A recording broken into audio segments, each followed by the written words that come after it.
The Pewtercast is sponsored by HuntAKiller.com, an immersive murder mystery experience like no other. You can save 20% on your first box when you subscribe by using the code Pewtercast at checkout. And we'd like to thank HuntAKiller.com for their support of the show.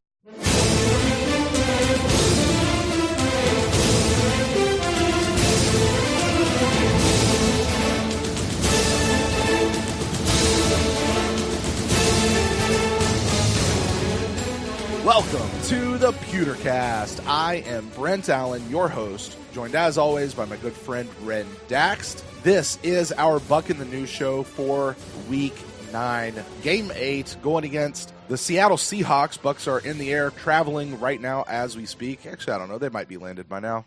Who really knows? Yeah. Who really cares? Ren, welcome to the weekend, buddy. All right, first things first. Are we recording? We are. Okay, just want to make sure. I just felt like the way this started, I just felt like that was a possibility. That wasn't a possibility. There have certainly been times over the course of the last 3 years where we have done the entire show only to look down and go, that little light's still flashing, which means it didn't record anything we said. Yeah, not really sure. Do it all again.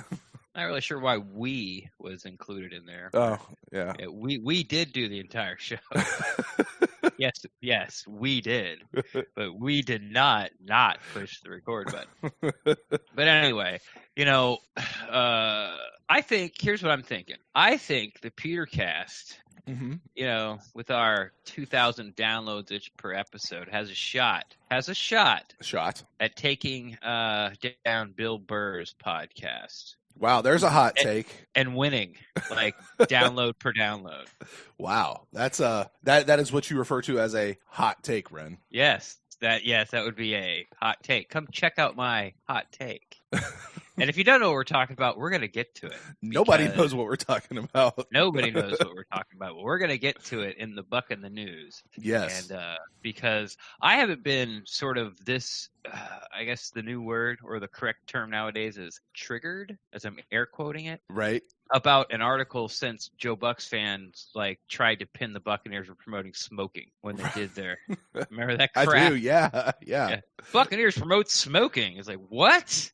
So, so I haven't had this sort of instant, go F yourself, you're a complete idiot, and you're doing this just for clicks or just because you're a complete idiot, than this article I stumbled across out of Creative Loafing, and we'll get to it. Yes, we will get to it. And this is our Buck in the News show. If you're new to the Pewtercast and kind of our weekly format, this particular show is the one where we get to the end of the week and we take a look at all of the news and everything that has been surrounding our beloved Buccaneers. And we break the show down. We break down everything that we're looking at, especially as we're looking towards the Seattle game this weekend, kind of into a couple different sections. One, we'll take a look at the roster. We'll see what kind of transactions have transpired over the course of the week and what's going on there. And then we'll take a look at the headlines and all of those things. And this is where we're going to talk about what has Ren so triggered. And as we start to turn towards the Seattle game, we'll take a look at the injury report. We'll look at who may be active or inactive as we determine who the Bucs are going to be putting out on the field and what we think is going to happen this weekend. With that, Ren, we'll start at the very top. We'll start at transactions, just a couple this week. No surprise, of course, we all already know because of the game that was played last week. But as you and I said on this show last week, the Bucs did decide to activate Jason Pierre-Paul. He stepped into the open slot on the 53-man roster that was kind of being held for him as we all thought he would, and he played. And just real quick assessment, how'd you think? I don't think we actually specifically talked about him. How'd you think JPP did first game back? Well, he got a sack the first play he was in the game, so not bad. Thumbs up. Well, what about the rest of them, Ren? What did he do the rest of them? Yeah, he didn't play that. I mean, he didn't play that many plays. I think he played in the 20s somewhere. Did he really? Yeah. Wow. I didn't see the snap count this week. I think it was like that. So, he did JPP stuff. You saw him in there a couple more pressures. But I guess what I was sort of looking at, and I wasn't afraid or, I didn't think it was really going to change that much. But, bring in someone who is going to get, more and more snaps as he gets more and more into football shape, which for someone like JPP, it's hard to argue that he's not already. He's just one of those dudes that's like that. That how it would affect the run stop game. would it become evident that, hey, there's a new, weak link in this chain, and if you're gonna have any success, like run it Jason Pierre-Paul. Mhm. But just like it was last year, I remember when he got here and Cutter said something. He's a very underrated, run defender, and I'm like, oh, okay, yeah, sure. And he is. He's a very good run defender, and he played. He did his job well against the Titans, so that should only get better. So yeah, overall, I'd have to give him an A. I mean, he was only in 20 plays, and probably only half those were passes, so he got like 1 sack on 10 pass attempts. That's a PFF grades that a 92.6. All right, there you go. Other roster transactions, just a couple of small ones. Linebacker Jack Sitchie, who had his elbow bent backwards the other day, got placed on IR. For whatever reason, they thought he might be able to come back from it, but he's not. I think he wound up having surgery or something like that. To replace him on the roster, they signed off of the practice squad tight end Jordan Leggett. So we now have 5 tight ends on our roster, but that's okay because one of ours is still out. Jordan was with us through training camp, I believe. Oh, yeah. This year? Yeah. Was he on the active roster at any point? I can't remember. No. No? Okay. No. I think he was drafted. He was on the team when Todd Bowles was with the Jets. I'm not sure if they drafted him or not. I think they did draft him. Okay. And then they brought him in, and, it's just a crowded room. And it was one of those, well, he has history with the coaching, at least Todd Bowles. So is that going to give him a leg up over Tanner Hudson? That was kind of the debate there for that 4th spot. But it turned out that neither of them made it. Right. No, Tanner did. Tanner did. Yeah, Tanner did. He was never active. Yeah, sorry. he's our Mr. Inactive guy. Yeah. Tanner has the like they're kind of protecting him type deal. All right. Right. To replace Jordan on the practice squad, they signed tight end Cody McElroy, son of Buccaneer captain Halleck J. McElroy. I don't think that's true at all. Yeah, I think it's McElroy, whatever. James Roy McElroy. There you go. He's a golfer. Anyway, that's practice squad move. So yay for practice squad move. Practice squad. When OJ Howard comes back, we anticipate Jordan Leggett to be let go, and Cody McElroy will probably get released. Jordan Leggett will be signed back. Would be the future thought I'd have. Next time we do the roster moves, can we get a Bob Seger drop of night moves, but just have you say practice squad where Bob Seger says night? So it'd be like practice squad moves. We can try it. I'm always down. I'm always down for changing it up, Ren. Always down for changing it up. All right, let's move. That's all I had for roster transactions. Like there really wasn't that much. The big one just being JPP was signed back to the active roster, which we knew, and then Jack Sitchie getting put on IR. So that new tight end has an interesting backstory though. Like, he like signed as a baseball guy, I think, and went pro, and then dropped out, then went back to college as a tight end, and then switched schools, and he's had somebody who can do that. It's got to be pretty athletic. So, but we'll see. It's just sort of an interesting backstory. Go look it up. Greg Allman put something out about it. Fair enough. Yeah, fair enough. All right, Brett, I'm gonna need you to bring up the energy. Yeah. Sorry, I was making an edit to something. All right. Hey, let's move on to headlines. Some of these aren't really headlines as much as just things that sort of piqued my interest throughout the course of the week. Was a relatively quiet week, I think, as far as news goes. There wasn't a whole lot of gossip or much of that happening, which honestly, especially coming out of this past game against the Titans, I'm okay with. I'm okay with everybody kind of keeping their heads down this week and just getting to work. Yeah. But one thing also like Buck fans just don't care anymore. It's kind of there. Yeah. They've put us in that spot. Yeah, for sure. There has been a big drop off of people that pay attention every day to what the Bucks are doing. Yeah. Or when a press conference comes out and it's like, oh, did you see this? And it'll spark like an 8-hour Twitter thing. Because that's the news cycle today, in my opinion. Well, it's about 8 hours. And we're not going to get into it, but when you consider that the biggest thing that Bucks Twitter was talking about this week actually didn't have anything to do with the team, but had to do with people pretending to be other people or not pretending to be other people or whatever. And I don't want to get into that on this show. Like, that was the biggest thing. It didn't have anything to do with the team. No. It's, who's got a burner account? That was the whole thing. It's just, yeah, I think that shows you where the fandom is. For a lot of people, how many burner accounts do you have? Me? Yeah. 43. Oh, you got me beat. I only got 36. Yeah, well, got to step it up there, Ren. All right, hey, listen, headlines. This isn't a headline. This was just something that I noted this week as I was kind of going through roster stuff. So I'm just going to put it out there. Sean Murphy Bunting has and I don't know when this happened. I just noticed it this week. I just want to put 2 weeks ago. Was it 2 weeks ago? Happened in London. He officially has moved ahead on the depth chart over MJ Stewart. He's not the third string guy anymore. He's the second string guy. Starting nickel corner. Right. Kind of. Actually, no. Well, on the depth chart, he is listed behind Vernon Hargreaves as the second guy, because it's Carlton Davis and then Vernon Hargreaves, and then when they go nickel, Vernon's been bouncing inside last game. So. Right, because actually I didn't have that, but we could talk about that because apparently Vernon asked to be moved up into the nickel. Yeah, and there's the question. Now, why did Vernon ask? Because he stinks at outside and know that he's got a fifth-year bonus worth $9 million coming up. Right. And if he can prove himself, or is he doing it because Sean Murphy Bunting is better outside corner than nickel corner, or is he doing it just to be more versatile so when he hits the free agency market, people can see what he can do. Right. I really don't care which one it was. I kind of suspect it's the I'm not as good at outside corner as I thought I was. Mm-hmm.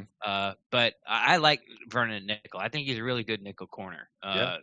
He's very sticky in coverage, and has been even as he's been almost invisible as an outside corner in games. Mm-hmm. He's been that good at the nickel spot. So I think he's moving in there sort of to save his career, as a Buccaneer and maybe even NFL cornerback. Yeah, and you know what? I'm okay with that, to be honest with you. I know a lot of people are like, well, you don't spend a first-round draft pick to draft a slot corner and whatever. At this point, we're 4 years past it. I don't care.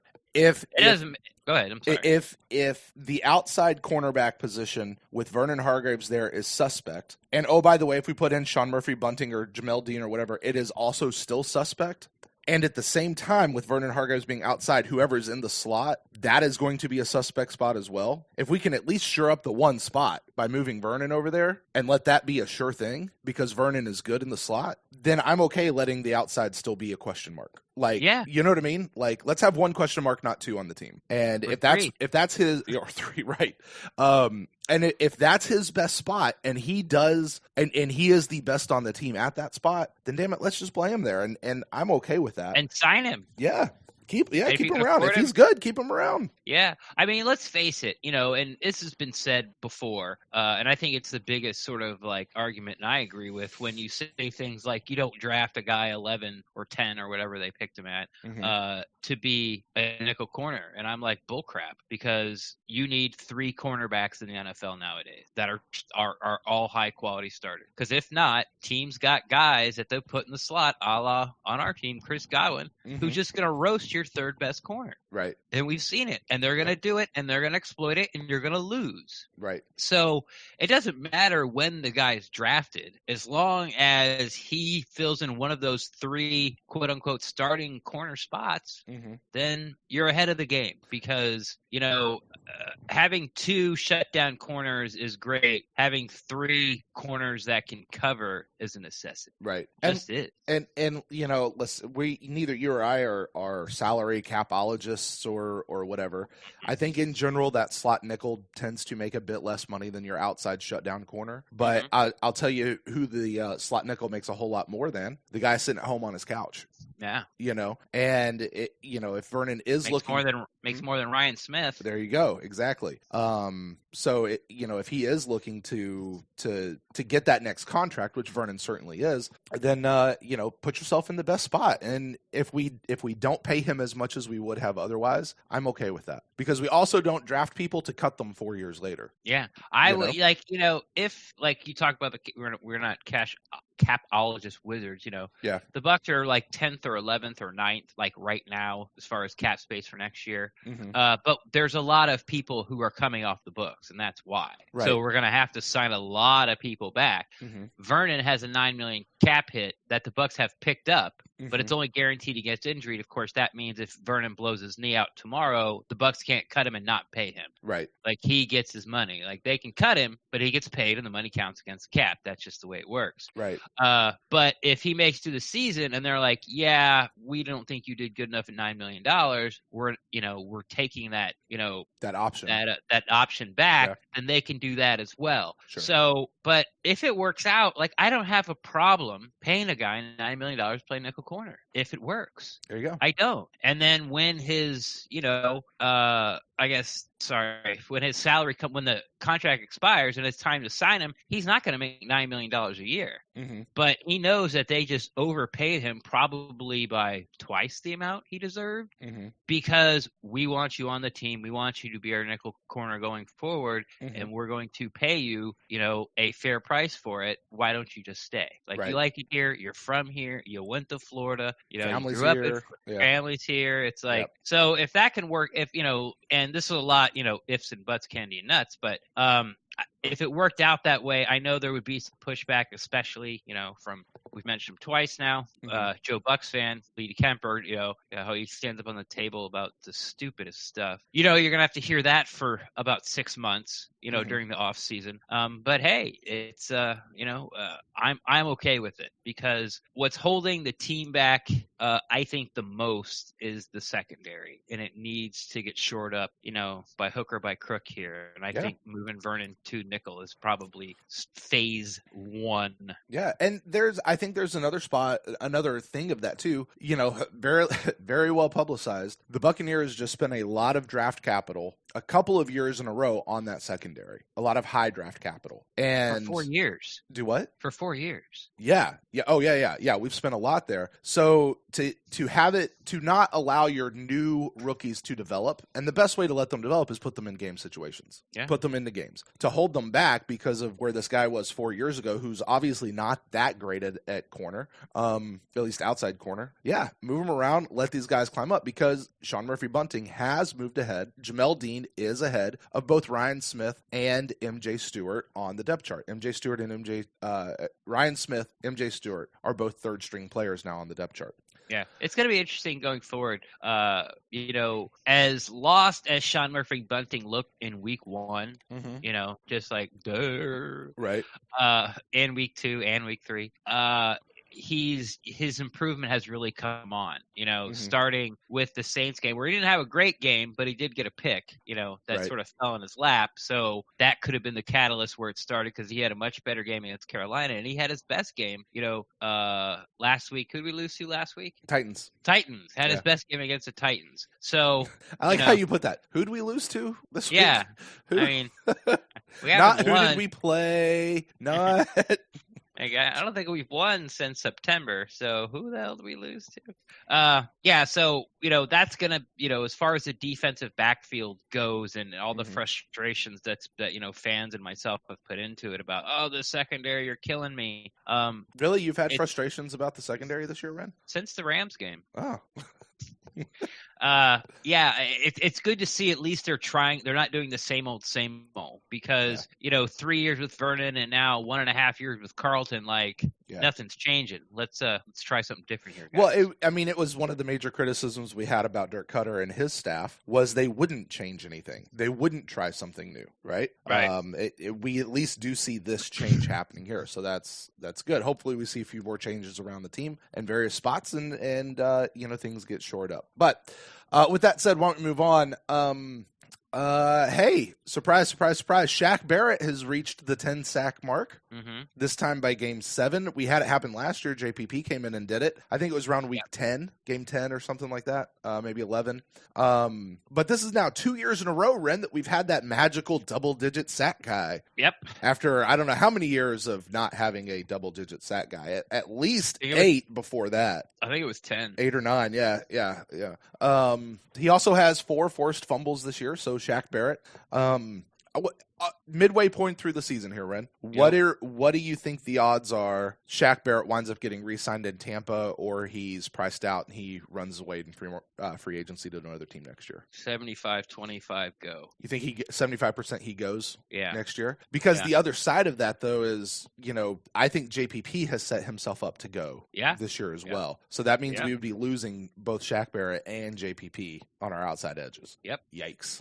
Yeah. Well, it's, I think, I've heard Shaq Barrett talk a little bit, and you kind of listen to his backstory where he just kind of didn't work hard. He was always like this great athlete, but he didn't really get it in his head. It's not that like he didn't want to win, or maybe no one really taught him how to work, and when he didn't get, he thought he was going to get drafted. He went to like a big school, then ended up getting cut or transferred to a smaller school and then played there. And of course set records because, those guys do that type of thing that end up making an NFL. And then he thought he was going to get drafted and he didn't. Then he gets with the Broncos and he starts to realize he's like, okay, I'll just win a job here. And he didn't. And now he's like, okay, like I need to change things. And that's when he started like eating better and getting a professional like work ethic and doing all the things to get it done. And the Buccaneers gave him a chance, man. Like they gave him $4 million to a backup. And let's remember, like Noah Spence was the starter all throughout training camp. Yeah. When the ones hit the field, Noah Spence was out there. Yeah. They so really wanted Noah Spence to work out. Yeah. Shaq Barrett is a huge surprise. I mean, obviously they're like, oh, we like some of the things he can do, but for what he's done, it's like, whoa. So the 25 part in the staying for me is that Shaq Barrett realized that the Bucs took a chance on him, gave him the opportunity, and the Buccaneers don't screw you. Like they don't hold, like if you got an injury or you got this, you got that, they don't hold your feet to the fire. They will give you fair market value to what you think you're going to do. Right. And they've always done that. Right. So the 25% comes in where Shaq Barrett's like, hey, these guys took a shot on me, gave me a pretty nice salary for somebody who hasn't really played at all. And I had this monster year. I'd like to stay and reward this team. And because they're paying me fairly and possibly go on. The 75% is his agent, Drew Rosenhaus, who exactly. Quan Alexander got him $56 million coming off an ACL injury. Yes, exactly. Yeah. So he's going to get him this huge, somebody's going to outbid the Buccaneers for him. Right. So, and Drew Rosenhaus will float out that type of money. And once you really look at Quan's, contract, like only 2 years are guaranteed. Right. So he's not making like this $56 million over 3 years or 4 years or whatever it was. And you're like, wow, that's incredible. I would never pay him that. Right. But then you kind of see his guaranteed money and you're like, oh, that's still high, but it's not these crazy numbers, Drew Rosenhaus is tweeting out. Right. But I just think that, Drew Rosenhaus is the type of agents that are going to put a pressure on the guy. You've got an obligation to the people come behind you to take the most amount of money because you're setting the bar for the next guy type of deal. And it's really going to be sort of a character check, I think, for Shaq Barrett because and I don't know the guy, but from what I've heard, the interviews and stuff, and he's been on longer interviews where it's been like an hour, 45 minutes and stuff. I think that, it's not out of the realm of possibility that he really would want to stay here. He's got 3 kids, obviously his kids and his wife are here. It looks like they're enjoying themselves, and he'd kind of like to set up roots. I would hope. Yeah. But just Drew Rosenhaus is just such a beast, oily snake oil guy. Right. But the good news behind that, and Drew Rosenhaus certainly understands this, the Bucs aren't struggling for cap space next year. And a lot of I know you said earlier, like a lot of the guys are coming off the books. What also is coming off the books for a lot of these guys is the dead cap money. Those money that money that was guaranteed that they have to pay, that counts against the cap. Like Mike Evans, like all his guaranteed money goes away at the end of this year. Yeah, so, but he's not going anywhere. No, he's not going anywhere. But what I mean is they didn't like give him this huge signing bonus and prorate it over the course of his contract. Like those things are kind of done. Like you see that happening a lot with a lot of these players with these huge contracts is they take their signing bonus and prorate it over the course of their contract, which kind of keeps them tied to that team. What we're paying him next year is just his salary, is what I'm saying. No, that's not how it works. Dead cap money is money that you're no longer paying a player. Money you're paying a player is no longer with the team. Right. Or or it's the guaranteed money. And if you cut him, that's dead cap money. Like, they're not cutting Mike Evans, so his salary doesn't come off the books. His dead cap money doesn't come off the books. You're still paying Mike Evans what you were paying him. Right, but what I'm talking about, and I'm probably using the wrong words, but like, you remember how Mike Evans, like, twice over the past this year, they did something weird with his contract, and to free up cap space. And it freed up cap space, and it's going to do something where what it does is they give him the money now, but it's like they're borrowing from the future years on his contract, and instead of saying making $7 million next year, it's going to read $750 million, like whatever that is, $7.5 million. There you go. Next year, like that 0.5 they've already paid to him this year. We're just accounting for it next year, is what I'm saying. Right. Like, so a lot of those extra things are coming off. Like Cam Brate's stuff is coming off. Like all these they other. They didn't do that to Cam Brate. Cam Brate just has no guaranteed money next year. That has nothing to do with dead cap space. Has nothing to do with the cap. If he's on the team, they still got to pay him. Mm-hmm. No, I understand. Okay, I'm not being clear in what I'm saying. You and I are actually thinking about it the same way. We really are. My point being, okay, the way that Light and what's the dude's name? Greenberg? Mike Greenberg, yeah. They have set up these contracts. They've set them up that this year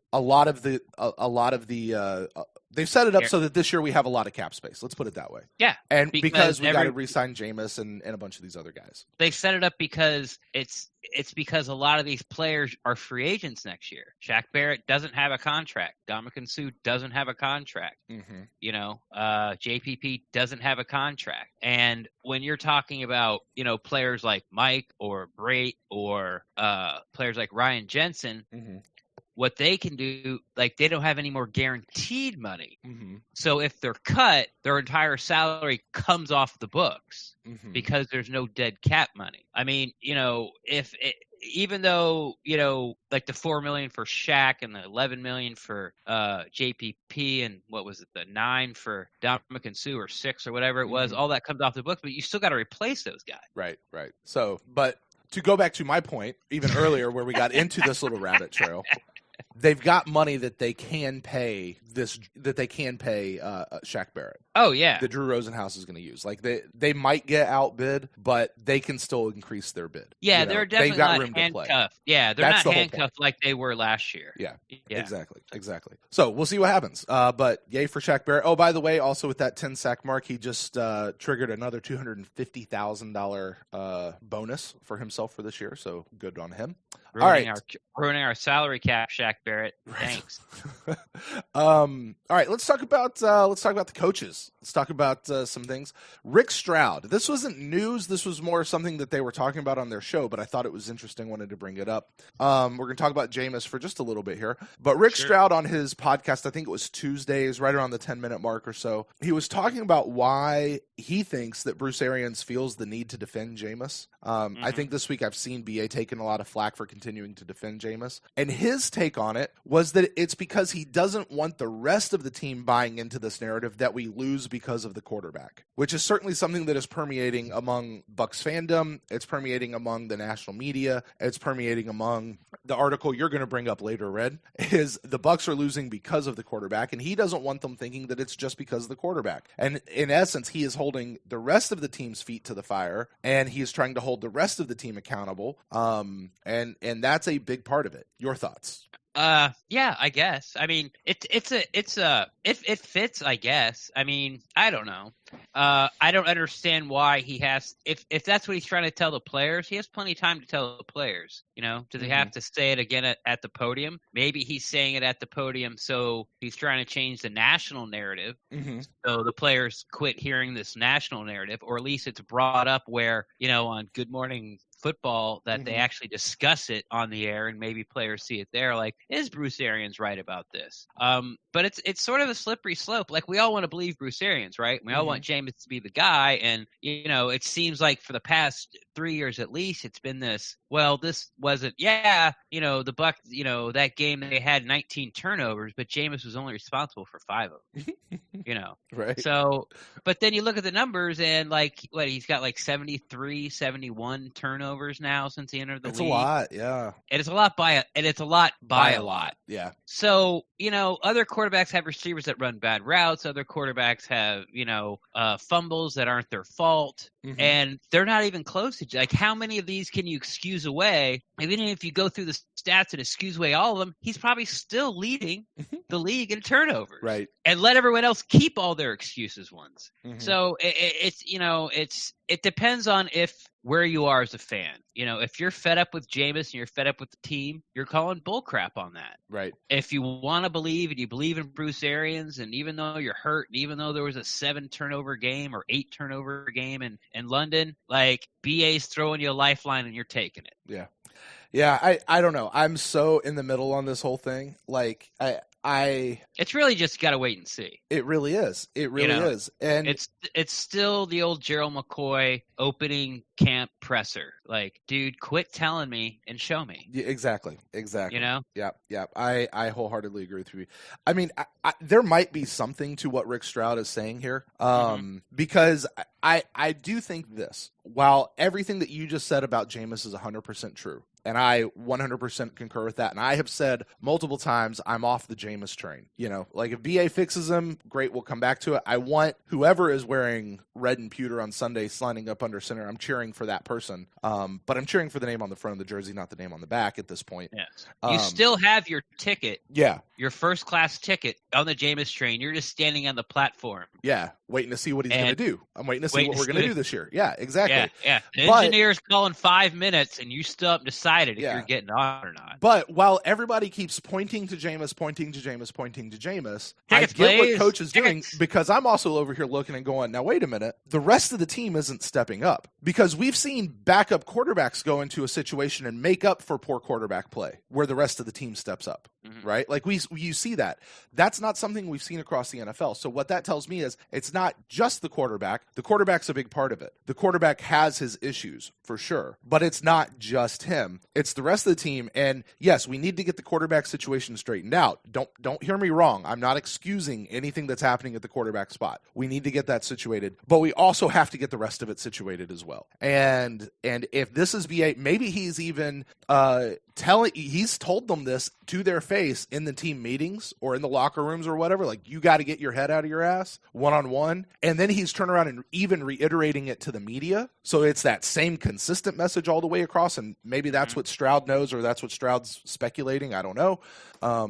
But it's not an either or. It's not, hey, he's excused because the rest of the team is doing poorly. And it's not the rest of the team is doing poorly because it's all on the quarterback. I think there's a symbiosis there, and that it's both. So it's an interesting thing, but you're right. I am on the platform going, and I'm with you. Show me. Stop telling me. Show me. And it's it's the easiest way to sort of wrap Bucs fans' head around this is the Titans we just played, right? Yeah. They're averaging giving up 16 points a game. The most they ever gave up for their first 7 games was 20 points. Mm-hmm. How many games do you think the Bucs would have won if the defense only gave up 20 points? Not 16, 20. We'd be at least a 6-2 team by now, right? Yeah. Yeah. Well, we haven't played 8 games yet, so okay, a 6-1 team. What, 5-2 at most, or 5-2 worst. Yeah. 5-2 at worst. Yeah. And it's just that's the way it is. Even with all, we turned the ball over 4 times against Tennessee, and still scored 24 points. We still put up 23. the most points on them on their defense. Yeah, yeah, and gave the ball. It was like the Rams game. Us being the Rams, they turned the ball 4 times, but they put up 40. Yeah, they still put up 40 points. You could talk about, oh man, look at that. We had to score 55 points to overcome the 40 points that we gave up to and the Rams. And the last one came off the last turnover that turned into a scoop and score, right, as the Rams were going in to tie it, right, at midfield. Right. So it's just, that's what's so frustrating about a Bucs fan, because if you blame the defense, you're absolutely right. If you blame Jameis, you're absolutely right. Yep. And if you say that the O-line isn't holding up its snuff, or receivers are quitting on their routes or running running the wrong routes or, the running game is suspect, guess what? You're absolutely right. Yeah, but that's more of like a game by game basis. But Sure, if, it like, is. that's like, okay, in this Tennessee game, if, Jensen blocks it up right, then, we get that first down and then we could have gone like that's a game by game thing because the offensive line has had very good games and they've had poor games. Hey, speaking of that, and I'm sorry, I don't have the reference. I don't have this on here, but you saying that reminds me of something that I saw earlier this week in somebody's ranking. I don't know whose it was, but they ranked the O-lines across the NFL. Yeah. And the Buccaneers after this week ranked 8th. Yeah. Like, damn. Like, I mean, is there anybody under the sound of our voices that would say that the Buccaneers were a top 10 offensive line? No. But I'm not really surprised. I'm surprised, but I'm not shocked because, and this rings true throughout NFL fandom in every city. Everybody's offensive line sucks. That's the thing. We focus on ours. We don't compare ours to everybody else's. Right. Like every fan hates their offensive line. It needs to get better. Everyone, even the Cowboys, who had the best offensive line forever. I know a guy like retired and one got injured, and I think he had to end up retiring. So there's like 2 new pieces in there, and they still got a lot of first round draft picks on that line, but it's not the same line that it was. They're 4-3. Leading the division at 4-3. Right. But they're very much a team that if Elliott doesn't do his thing, then Dak can't carry him against the better teams, So Dallas, my point is Dallas fans are even complaining like, what happened to our offensive line? So it's just one of those things that, always goes like always. It's just every NFL city does not like their offensive line. And just like back in the 80s, the most popular player in any NFL team was the backup quarterback. Right. Yeah. Right now it's the backup left tackle. Right. But I mean, but seriously though, you go in there and try to tell anybody, in any social media context, hey, what if I told, give the old Matrix, Morpheus thing. What if I told you the Bucs had a top 10 offensive lineman? You'd be called an idiot. You'd be made fun of. There'd be, people that would rail off against you. And I don't know by what comparison study this article did. And I'm sorry, I don't even have the reference. I don't know who did it. I just remember seeing it. I don't know by what measures they're using, but still the idea that they rank that up there. And that's what it reeks up to me is the offensive line play in the NFL is horrible right now. And we've also heard for years the reason why is because with the CBA, they're not allowed to hit and the offensive line doesn't have a chance to gel and whatever all that is. And all the spread offenses they play in college that no one's in a 3-point stance anymore. They don't know how to run block, stuff like that. Yeah. So good news for us. All right. Let's move on to something that I did have here. BL, this was actually kind of big news, I guess, sort of towards the top of the week. Not really big news. It just happened. BA comes out, I think it was on his Monday press conference, I want to say. And he opens the conference, not responding to a question. So this is him sharing his thoughts, talking about the officials and the bad officials and how he hates the fact that they're not held accountable. GMs, coaches, players can all get fired. Officials get a big new, collective bargaining agreement. And there's nothing. Now he knows going into this and saying this, he's going to get fined. Right. He and he goes, screw it. By the way, not only did he say it, his kids said it, his wife said it. So I don't know if they just all had a family meeting saying, hey, let's take the fine, but we got to say something. Group chat. Yeah. But and we've all heard it by now. But I mean, by the way, what BA said is exactly what I said on the Instant Cast twice last week. Which is the officials aren't held accountable. Officials are going to be officials. Officials are going to make bad calls. It happens. We saw it in the World Series. If that was a bad call, I don't know if it was or not. But it's going to happen. But when you have people making egregious errors and egregious things and they're not held accountable, that is an issue. And when they're defeated, it's an issue. And I agree with Coach Arians. I have a shit ton of respect for a guy who can go out there and go, I know I'm going to get in trouble. I know I'm going to say this, but I'm going to take it on me and I'm going to say it because it needs to be said. Kudos to you, Bruce Arians. I don't know what you think about that, Ren, but that's my thoughts on that. Well, a couple of things. I know how, you talked about, you referenced Rick Stroud's pod. Mm-hmm. Something else that Rick said on this subject, and I think it rings true, and I like it. But before I get there, I heard somebody on, was it? It might have been Eddie in the Yard when, after he was on with us. He talked about, what I talked about in the Instacast, how this Bucs Titans game and most Bucs games don't get sort of these A grade officials. Right. Yeah. So we're getting like, the leftovers, the bottom of the barrel officials, because we just don't matter. And that because we're not any good, and if you want to fix that, start winning some games. And then we won't sort of get, hopefully won't get these terrible calls week after week after week. But that ties into what Stroud said. What he said, the reason Bruce Arians did that, and of course he's taking the findings, and shouting this to the, from the rooftop. But the reason he's doing this is because he's reminding the NFL, like, hey, we're still part of this league. Like, we're getting screwed here and nothing's happening. You screwed us with the schedule. Now you're screwing us with the calls. And it's like, hey, like, if that call happened to the Patriots, oh gosh, yeah, like there had been a rule change. Right. The NFL would have come out with some kind of statement that hit Twitter that everyone could read. There would have been some kind of like, oh, we find that guy. Right. Or that officiating crew is no longer allowed to do games. Like their action would have been taken. If the Patriots got that schedule that we got, first off, they never would have. Neither would the Chiefs. Neither would have the Steelers. Neither would have the Cowboys. Neither would have the Eagles. Neither would have the Saints. Yep.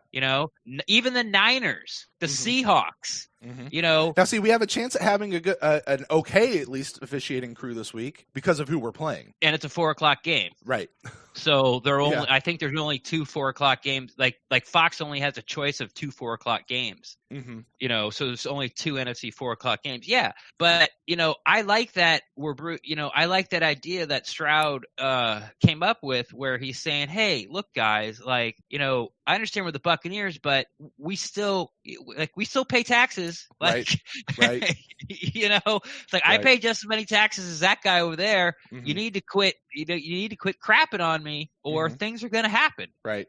And I mean, to be quite honest, though, the other side is, and this comes to the question that I have, is why is there such a disparity in the officiating crews? There shouldn't be that kind of, you know what I mean? Yeah. And I mean, I get it. There's experience and that's the human factor, right? Yeah. Like, I get it. But this goes back, I think, then even to Bruce Arians' point is, hey, those officiating crews that are bad are not being held accountable. They're not being trained or replaced. Or I think Chris Arians said something to the effect of, they're making $250,000 a year as part-time officials. Make them full-time employees, train them the way they need to be trained, so you don't have this disparity, or at least you try to get rid of it. It's not as big of a gap, at least.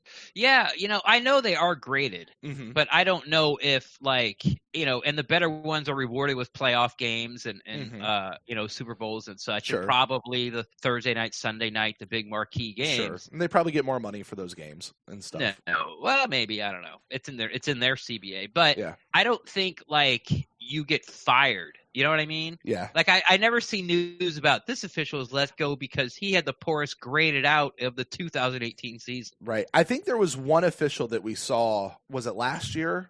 Or maybe 2 years ago. I think it was last year. There was one NFL official that got fired because he was a Saints fan. I don't know. Yeah, I don't know what it was, but he got fired because of really bad calls. Like one guy. So there is accountability. But it was like chronic. Like it was for a long time, over a really long period of time. And yeah, I don't know. We'll have to look that up. But yeah, no, man, I think you're right. I think Stroud's right, and it's true. Listen, we may be a Bucs fan, we may be a Bucs team, we may be a small market team, but you think about when the Bucs, who, let's face it, are not the best team in the league, go up against other not best teams in the league, those are the games that people don't care about, quote unquote. Yeah. So we got Matt Millen calling our game. Yeah. Matt who? Millen. Who? Yeah. He's popular. I know, but still, like, come on. Anyway, at least put one of our guys. Since he doesn't call games. Like, right. I think it was the first time he called a game in like 2 years or something. Right. Or a year and a half. I know he had heart surgery or something, but whatever. Anyway. Matt Millen. Yeah, exactly. All right, let's keep on the BA train here. Sure. BA said this week. talking about players and like why things are going wrong, talking about why what is going on with different players. He says things are happening on very simple plays. That's the frustrating thing for me, is how am I not getting this stuff across? Why is this not getting across? I've seen it get across for a long time, and for whatever reason it's not happening, and we've got to find out why. He goes on to say, he says, something's not happening from Saturday to Sunday. We take our base run and run it against a front that we saw every day in practice, and not blocking it correctly is baffling to me. Yeah. And this goes to that whole thing of where I say, if I hear one more time, we had a good week of practice. We had a great week we heard it for years under Cutter. Oh, I had a good week of practice. I don't know what happened. Like, I don't know what he's saying. Whatever's happening between Saturday to Sunday or what, because it's baffling to all of us. And this to me is that Dirk Cutter. I don't know what's wrong, but if I did, I'd fix it. Except I feel better about BA being able to go, it's something here. I feel better about him actually being the guy to go fix it. Like, I don't think he's just going to accept it. Like when Dirk Cutter said, I don't know what's wrong, but if I did, I'd fix it. I feel like that was him accepting that something was wrong and he wasn't going to be able to fix it. Right. This feels like BA saying something's wrong and I don't accept it. We're going to get it figured out. And given the time, he needs the rest of the season. He's going to get it across, or he'll identify at least the people who aren't getting it, and they're not going to be here to get it.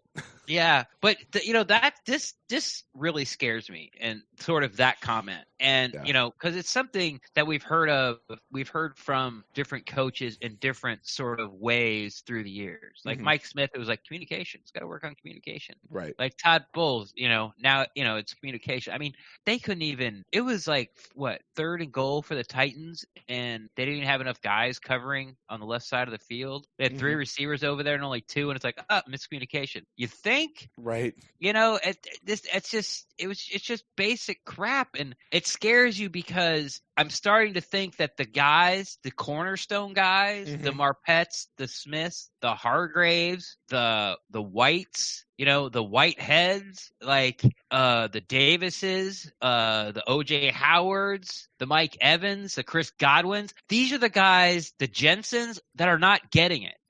Like, these are the guys that are messing up. And it's like, if Mike Edwards messes up, you're like, oh, that's okay. Right. Andrew Adams messes whatever. Yeah. Andrew Adams, we got him off the street. He won't be here next year. Dot messes up. It's all right. He's old. He just can't do it anymore. He'll be gone. Peyton Barber messes up. Don't worry about it. We got Ronald Jones. But when it starts being like, your marquee guys, it's like, what's the problem? Because this is something that's has been talked about for years in different ways. And it's really scary. It really is. It's like, Bruce Arians even said, like, dumb players would work extra hard. And it's a locker. You know what I'm doing? I'm blaming Gerald McCoy. I'm blaming Gerald McCoy.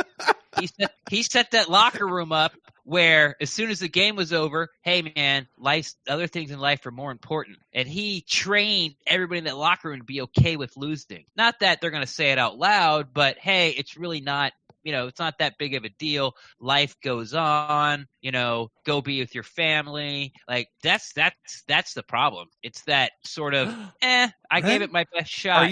Are you talking about a culture that was established in the locker room? I am. Being the problem? Yes. Dost mine ears deceive me? I know. I'm talking about culture, but I just feel like, by the way, I just want to be clear. That is what you're talking about right now. I'm not talking about leadership. I'm definitely not talking about leadership. But yeah, it's just but that's what I'm saying. That's what scares me. I mean, we talk about BA. Oh, BA is great. He's a 2-time coach of the year. So was Mike Smith. Yeah. Mike Smith was also an NFL 2-time coach of the year and looked like he had no idea whatsoever what he was doing when he was here as a Buccaneer defensive coordinator. You know what Mike Smith looked like to me? He looked like my grandfather trying to figure out how to turn the TV on with more than one remote. You know what I mean? Or operate the same device by multiple devices with the same remote. Like, he just couldn't get it. There's one TV. Why do I have 3 remotes? Exactly. Which isn't a bad argument, though, Pop. So or the other way, I've got a TV, a DVD player, and a cable box. Why do I have one remote? How do I operate it all from one remote? I don't understand. It says right on top, universal remote, Pop. Come on now. That one's exactly. Not hard. That one's not hard. Just push the TV button when you want to operate the TV. Push the DVD button when you want to operate the DVD player. We all know how to do it, Brent. We don't need... Sorry. Anyway, so that's what's scary for me is it's not the fringe players that aren't getting it or the players that I personally don't like or think are not going to be here. It's the guys that I'm sort of hanging my hat on that this organization has paid a lot of money to are the ones that aren't getting it or really don't give a crap, like deep down really don't give a crap. Or the ones that really only care about just getting their money and getting paid or whatever, and they don't care. Yeah, it's just a job, I'm not going to do this forever. Hey, just get paid. I got other passions in my life. Get that money. And there's nothing wrong with being that, but they can't be your leaders. Yeah. Oh, so now you're talking about leadership, Ren. I'm just going to say title and show notes for this week's episode should be very interesting. I 100% agree with you. Everything you're saying, Ren. And I don't know that it actually is Gerald McCoy. I don't know how serious you are about being Gerald McCoy or if you're just being a little facetious about it, but I think you're right.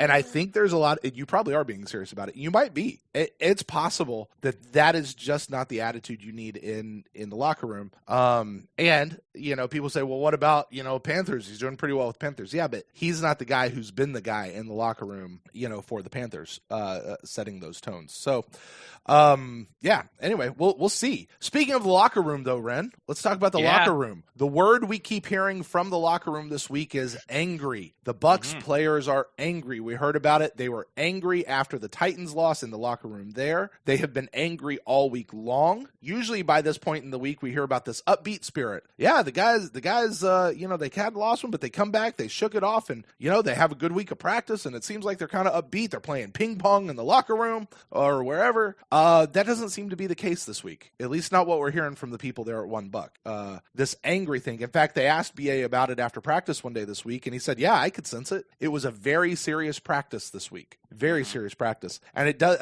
And apparently, according to BA, Levante set the tone, quote unquote, on the plane ride back from Nashville. Oh, to be a fly on the wall and hear Levante David setting the tone on the plane ride to the team. Poor Levante David, whose voice has been squelched by Gerald McCoy for 8 years. Yeah. Finally gets to speak up. No, I kid. Not really. Well, I mean, I was going to say, Levante's been the guy breaking down the huddle for at least a couple years. Yeah, but he's never been like the vocal leader type of guy. Right. He always left that to Gerald. But that, I'm just going to throw, I was just kidding. No, but not really, but sort of, kind of.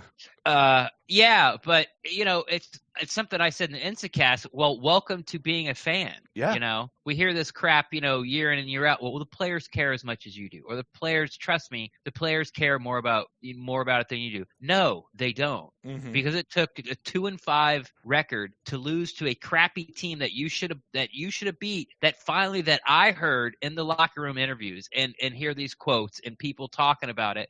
I mean, Mark Cook has been covering the team for like nearly a decade, and he's like, this is the first time I've ever seen them. Yeah. And we as fans are like this after every loss. Right. Where it's like, this is unacceptable. Like, I can't take this anymore. Like, I am tired of losing. Now, I get it. We've been fans a lot longer. No one on this team was on the team last time the Bucs made the playoffs. Right. So, Mike Evans might be fed up. Well, but it's only his, fifth year? Sixth year. Yeah. So he's only, this is only like year 6 for him. Like, right. we're rolling into year 12 here. Right. So, welcome to the club. So, but this also falls into the, okay, I'm glad. Why did it take so freaking long?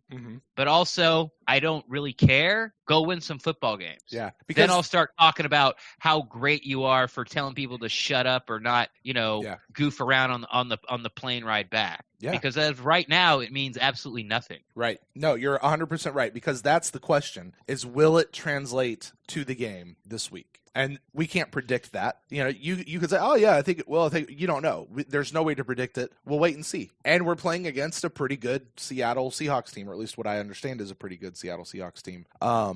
So we'll see. It'll be there. But I will say this. At least it didn't take till week 15 this time, right? So, all right, Ren. Well, that's really all the news and headlines that I have. You had one you wanted to bring up, so let's go ahead and get to that. Yeah. I'm glad I'm fired up for this pod, because this freaking triggered. The one where that's the title of this particular book in the news. The one where Ren is triggered so much that he talks about culture and leadership. Yeah, right. So, if you're not from the Tampa Bay area, you're not going to know what this is. But there's for the record, I didn't. Yes, until Ren. There is a free newspaper, and it's everywhere on both sides of the bay, in Tampa and St. Petersburg, and the outlying cities, and maybe even counties. It's called Creative Loafing. It's a free newspaper that has tons of advertising and restaurants and things. But basically, what it does is, there's no hard-hitting journalism in here. Like, they're not going to go down to the hospital or and figure out why people are dying under a certain doctor, or they're not going to go to this nursing home because that gets bad, keeps on getting state reviews and they're below par, and go dig up and see who's at fault. They're not going to do that. They're going to talk about the Strawberry Festival that's coming up. It's more like sort of like an event calendar that has, it's a pop culture newspaper. Talks about music, talks about movies, talks about art. It's a fun newspaper. Now, I understand this newspaper, as I've just told you, it's not the Wall Street Journal, but it's also not the Onion, which is a parody paper. Right. But so I downloaded this new app, which is I think it's called News for You, or News 4 or 4 News. I don't know what it is, but it basically it's local news for the city of St. Petersburg, and I don't get a lot of that on my Twitter. I haven't watched news for years on the TV because it's ridiculous. It's like fire, accident, someone was killed, politicians are dumb, 30 seconds of sports, 5 minutes of weather, and then the San Diego Zoo lost a penguin for 5 minutes. Wow, scary. Oh, what they found in the end. Happy. Good night, everybody. And that's what it is. Like, right. It just, it's like fire, apartment burnt down. This person, there's a sinkhole over here. There was a deadly accident. This person's missing. All politicians are stupid. Weather, sports, penguin. And it's that every single night. Like, I don't need to tune in the news, and my local news just tells me about fires, accidents, bank robberies, somebody I'm supposed to be looking for. The police are looking for this person at a convenience store robbery. Like, it's not news. So, sorry, I went off on a tangent there. So, so I download this app, and, this sort of headline pops up, and here's the headline. Do the Bucs suck enough to lose to Tampa Bay new XFL team, Tampa Bay Vipers? This article was greenlit. What do you laugh? Oh, I don't know, this article. It just... Yeah, so I'm thinking like it's a parody article at best, Right. And it goes, and what's so weird, the tone of it goes back and forth. It's like, I know this is stupid, but I know this is silly, but, and then at the end they're like, well, I'm just saying they have a shot. No, they don't. First off, why this was even greenlit, I have no idea. Like, the Bucs would beat the crap out of any NFL team, like 88-0. They'd have, like, their offense would have less than 100 total yards. Like, there would be like 12 sacks. There would probably be like -6 rushing yards. It would be an absolute blowout. I'm talking Notre Dame National Championship, Alabama. I'm talking Joe Montana, John Elway Super Bowl, Niners Broncos. I'm talking Bears Patriots Super Bowl.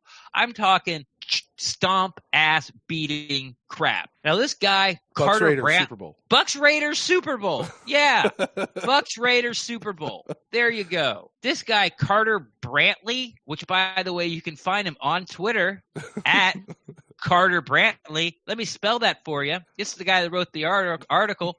Carter, just like it sounds. Cater Brantley, just like it sounds. Brantley, all one word. At Carter Brantley.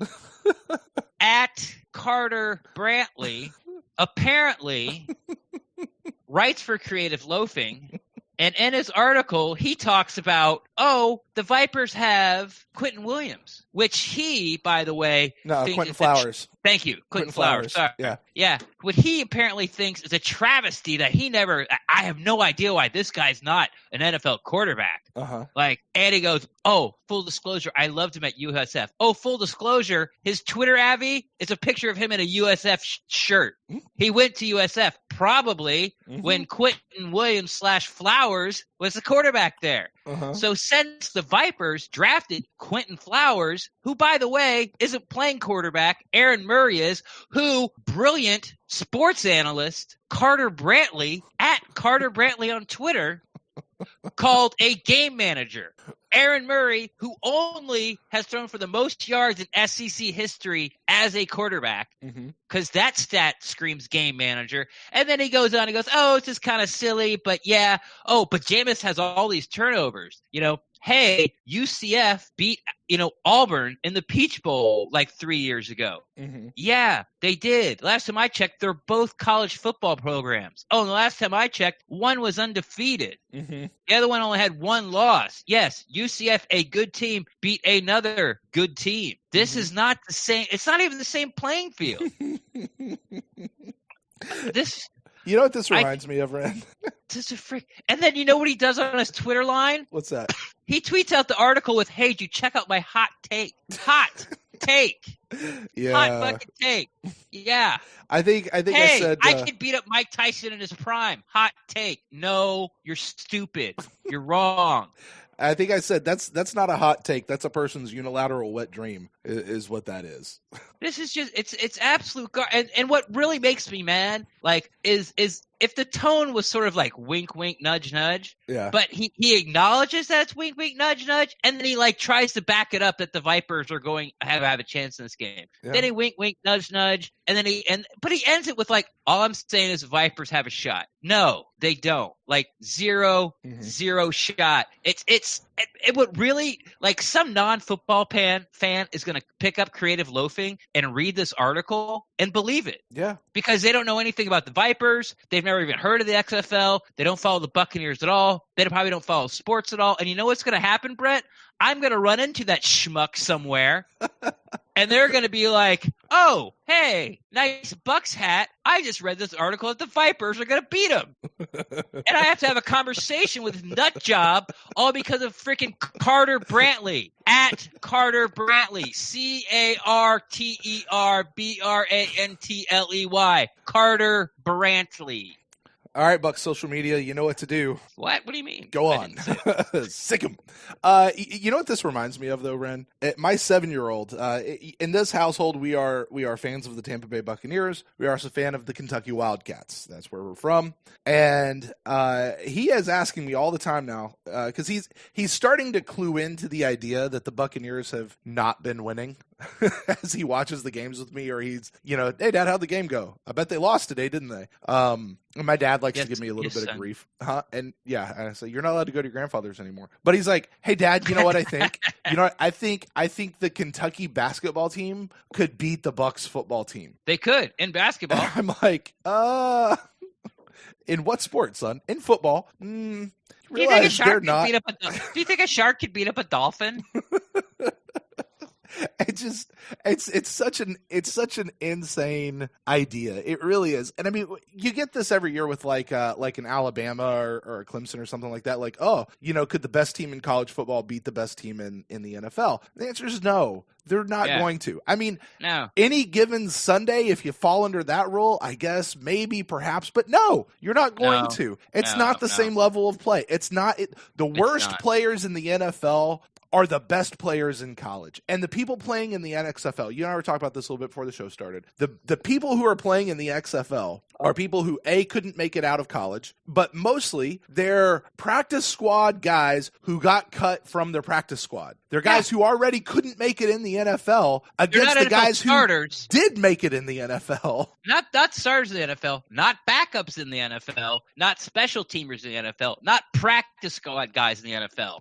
5. They're the 5th level. Yeah. They're dudes that just want to keep playing football. Right. And maybe they show out and latch on.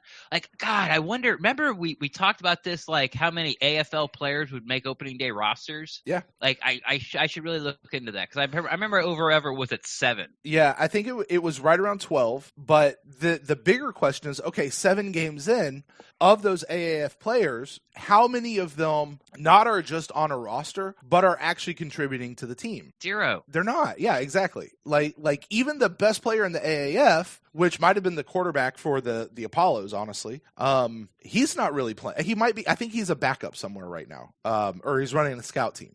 That's his best spot right now. Travesty. That's Quentin Flowers' spot. Running the scout team for an NFL team. Yeah. But yeah, it's ridiculous. It's just look, this is an article that it's clearly a fanboy of a guy who's just spitballing, and he's trying to build a logical argument, and it's his precepts are all wrong. So it just, yeah, whatever. But anyway, at Carter Brantley, if you guys, I don't even know what precepts are, but I 100% agree. At Carter Brantley, you guys want to go talk to him, you can find him right there, at Carter Brantley. All right, Ren, that's going to do it for our headlines for this week. Let's go ahead and turn our attention towards the game that we have coming up against the Seattle Seahawks. Looking at the injury report, the Seahawks have quite a long injury report, but none of their players are listed as out. Yeah, I read that thing on Wednesday. I was like, Jesus, man. Yeah. No, it's like 12 players deep. It's more than that. It's a lot. It's quite a lot. They have a couple that are listed as doubtful, which means they probably won't play, and that's Quandre Higgs, Lano Hill, and Quentin Jefferson. I'm not familiar with the Seahawks enough to know, are these anybody that we should be hoping is out of the game? I didn't, and this is my bad. I pulled a Carter Brantley? I pulled a Carter Brantley. Yeah. And I didn't do any research. Yeah. I think one I think the safety is a starter, but I wasn't even sure if we were going to do this show, so I didn't. Yeah. That's all good. But either way, nobody is out. We have one person who is out on ours, though. So let's talk about the Bucs. Let's talk about the good guys. OJ Howard is out again with a hamstring injury. OJ Howard's out. Now the Vipers are going to win. Yes. Now the Vipers. We got Cam Brate, who is listed as questionable, but he was full participation by Friday, so he's going to go. Alex Capo was limited all week and back to full participation with that broken arm by Friday, so he will go. So our offensive line is returned to at least starting caliber strength. Carlton Davis, DeMar Dotson, and XFL strength. Yeah, and Dominic Sue took a non-injury related day off on Friday, which he did last week as well. So you assume it's just a Veterans Day. That what's going on there. So Ren, both squads look to be at pretty full capacity right now. Raring to go. So who knows? But I'll put it to you based off of this. I'll give you OJ Howard as one. Let's see who we're going to be putting on the field by seeing who's not going to be suiting up. I need 6 more inactives from you, my friend. Oh, contraire. I'm tired of you stealing my inactives list. All right. You're going to have to go first this week. And first time ever. Yes, it is true. All right. I am going with, let's hear OJ Howard. I'm going to put Amara Darboh, the new wide receiver we just signed last week, because I don't think he has much to contribute outside of maybe special teams. Nate Traywin and Gerald Hawkins are our 2 offensive linemen, now that our offensive line is back to full strength. I'm putting Noah Dawkins, who is a 6th linebacker. I'm putting MJ Stewart, who is a 6th cornerback and also was inactive last week. And for my last spot, I contemplated back and forth, but I'm putting this new tight end that we just signed, Jordan Leggett. I'm putting him up there. I think Patrick O'Connor is going to give us more. He's more familiar with special teams stuff, and so we'll be able to use him there. So I went with Jordan Leggett over Patrick O'Connor for the inactives list.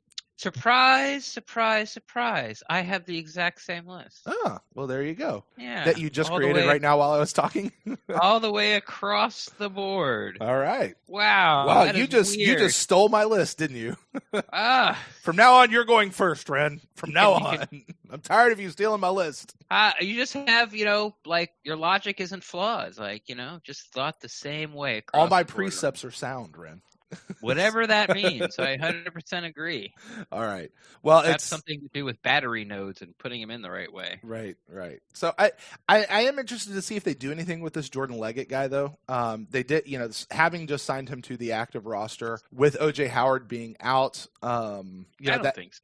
It currently gives us technically 5 tight ends on the roster, although only 4 are available. But I can't imagine that he's going to come in and play. It'll be Cam Brate, Tanner Hudson, and Anthony Auclair. Yeah.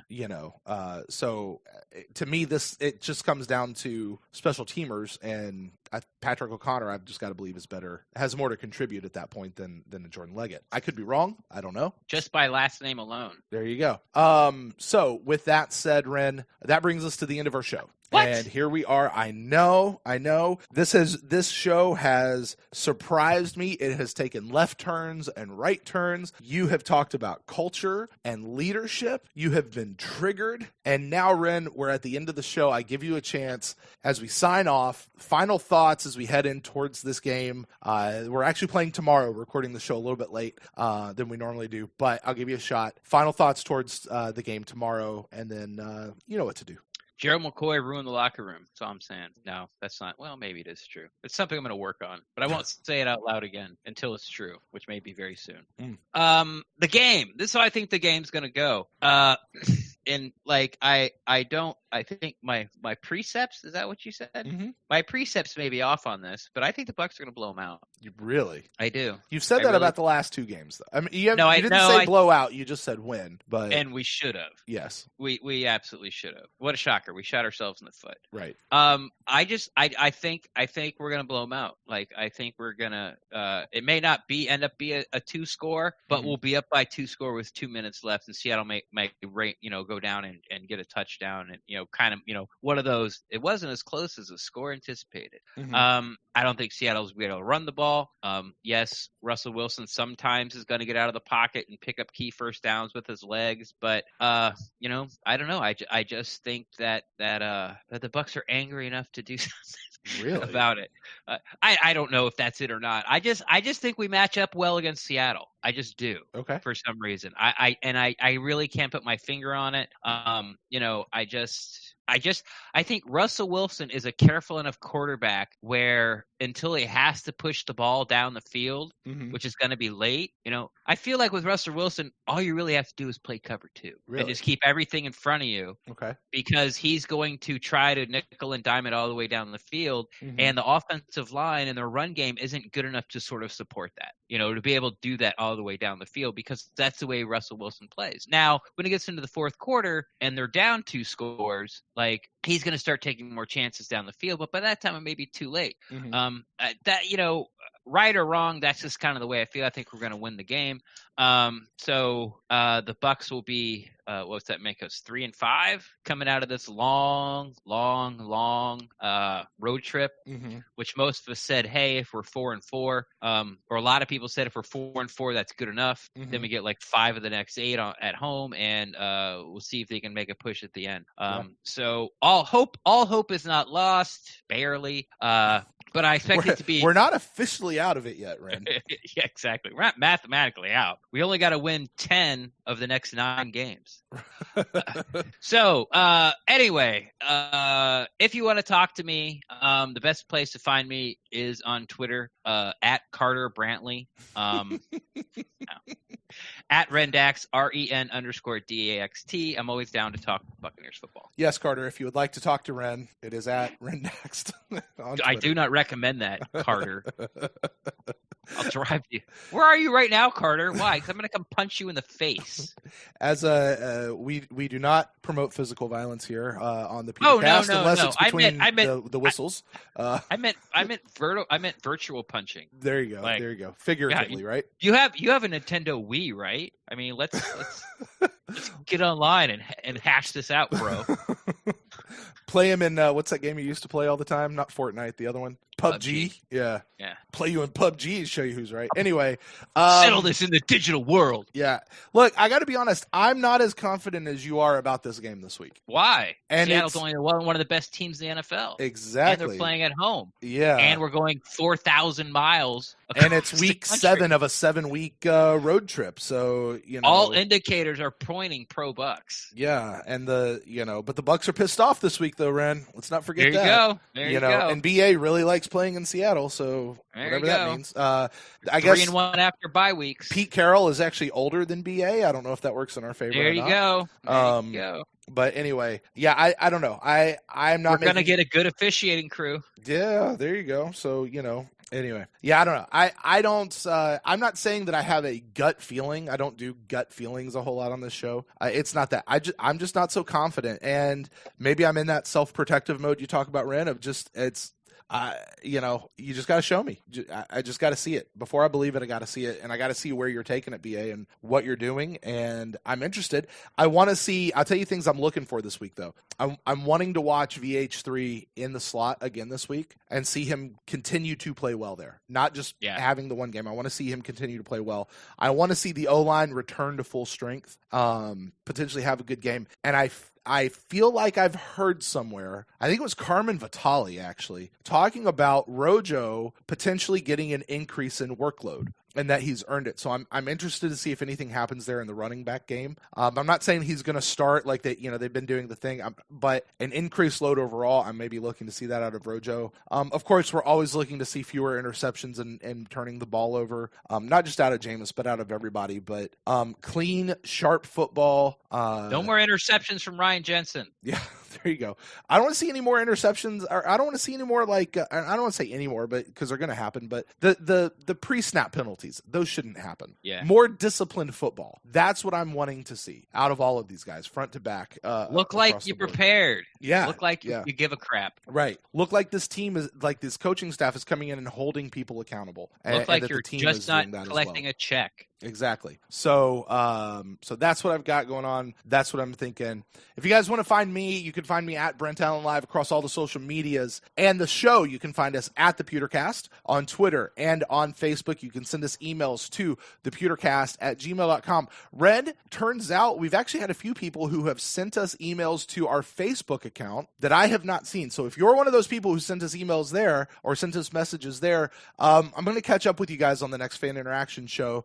We'll go back a couple, but a couple people sending us some messages over there as well, so we should make sure we take a look there. But the email address is honestly the best way to get in touch with us, so you guys can do that there. And until then, guys, there's nothing left to do it but to do it. We will see you guys 10 o'clock on Sunday night. That is tomorrow night as you're listening to this on release day. For the Instant Cast, Ren and I will be back. Phone lines will be open, and who knows what may happen. You'll see. But stay tuned. We'll see you guys then. And until then, go Bucs.